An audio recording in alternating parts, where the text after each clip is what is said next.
Alright, Shamu everybody. We're at the end. I gotta hurry and get the rest of these videos out. I got two more people to talk to or talk about, and then I'm ready for the rapture. I'm dressed up nice. I got my little angel necklace on. We're good to go. But we gotta wrap up the end of the left-hand path here. And where do we go? We finish with Dragon Rouge as best as I could. And now we go. I gotta get comfortable for this one. We go to Stephen Flowers. I was gonna put this out last night, but I decided I need to word things a very specific way, so that it is understood what exactly we are dealing with here. Sorry, the cat came in. Anyways, so Stephen Flowers is a prolific writer. In fact, a large amount of what I have put forward and where my research had to go comes from his writings. This is not a promotion of him. The fact that the only way to have this discussion is to look into his book should show how big of an influence he is and why it's so important to discuss him. So Stephen Flowers,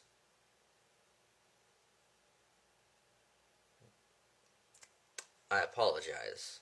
I have personal feelings. We're going to remain unbiased here. So Stephen Flowers wrote the book Lords of the Left-Hand Path.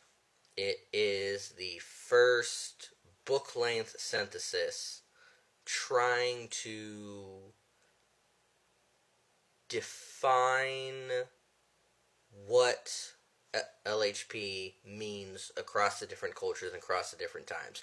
Essentially, what I've done in this series is very similar to what Lords of the Left-Hand Path does, though with some key differences that we will get into. But he tells the story from India with Vamachara. He also moves to Crowley. Then he moves through Frotnasaranai, LeVay, and Akaino, and goes through that. What he does, if Kenneth Grant made the cake and Dragon Rouge frosted the cake, then it is Flowers who put on the candles and sold the cake, right? We're all wrapped up in a nice, neat bow now.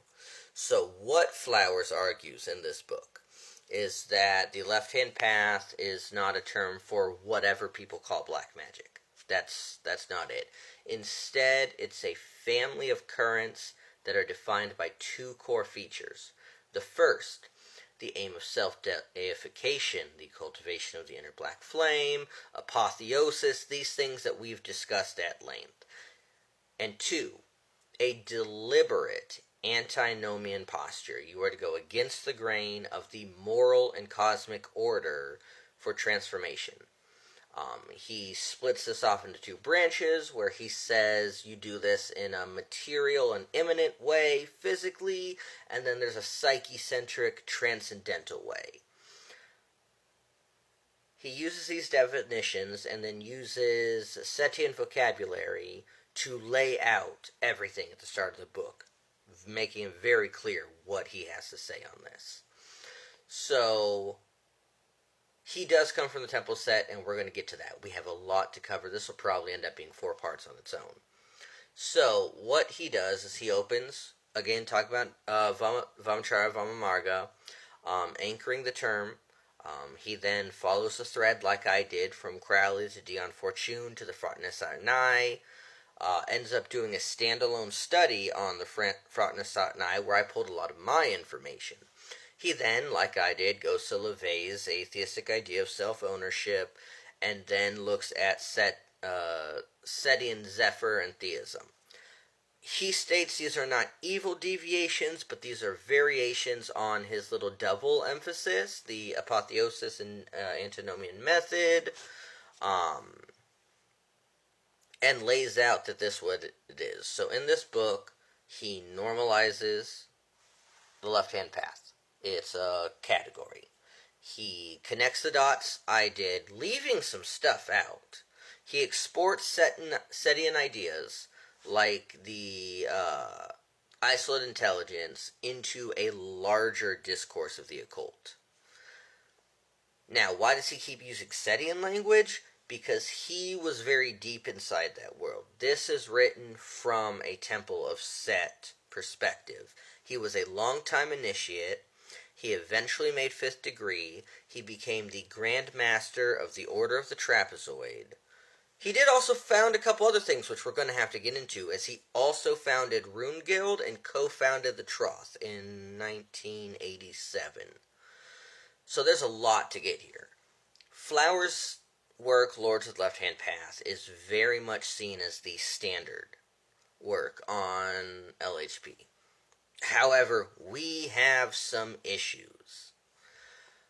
In doing this as broad as he does, and trying to put all of these different antinomian paths together, he ends up pulling in the Yazidis, the Assassins, and occult National Socialism, all as exemplars of the left-hand path.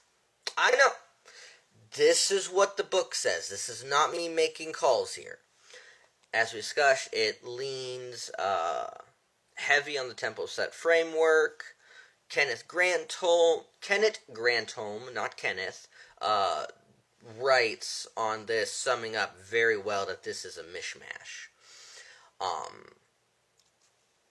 So, Flowers, where are we having problems here? Flowers comes out of the Temple of Set. We've discussed the issues of the Temple of Set. We've discussed the issues with their ideology. We discussed that he was an initiate. He was in the Trapezoid. He also founded Rune Guild, and he co-founded the Troth. These were a way for him to export Setian terms and ideas, and mix them with heathenry and rune work, and mix these together into a bigger occult discourse. Now, I said Flowers was a prolific writer. A big issue we run into, with Flowers being the standard for the longest time, and with his prolific writing, is Flowers' works and the associations that Flowers kept have been seen by such writers such as Kenneth Granholm as a bit problematic. Flowers has been published by Arctos. He's also had more recent imprints, include Arcana Europa. Researchers such as Granholm, not me, such as Granholm, note his role in promoting strands of the European New Right inside his pagan audiences. Flowers is also connected to AFA, the Asatru Folk Assembly, which has been widely characterized as a white nationalist folkish organization. Flowers wrote many of these things under another name that, if you are in Norse circles, you have come across this name. That discussion has been had very extensively within Norse paganism, within heathenry, as Flowers also wrote under the name of Edred Thorson. So material in his backlist is connected to an outfit that the wider heathen scene has denounced. He has adjacency with this kind of thing in Lords of the Left-Hand Path. In these things, but they're not in his Lords of the Left-Hand Path. Additionally, in his writing, he has co-authored very interesting connections, including his connection and collaboration with Michael Moynihan. We're at 10 minutes. We have a lot more to get into. I will return.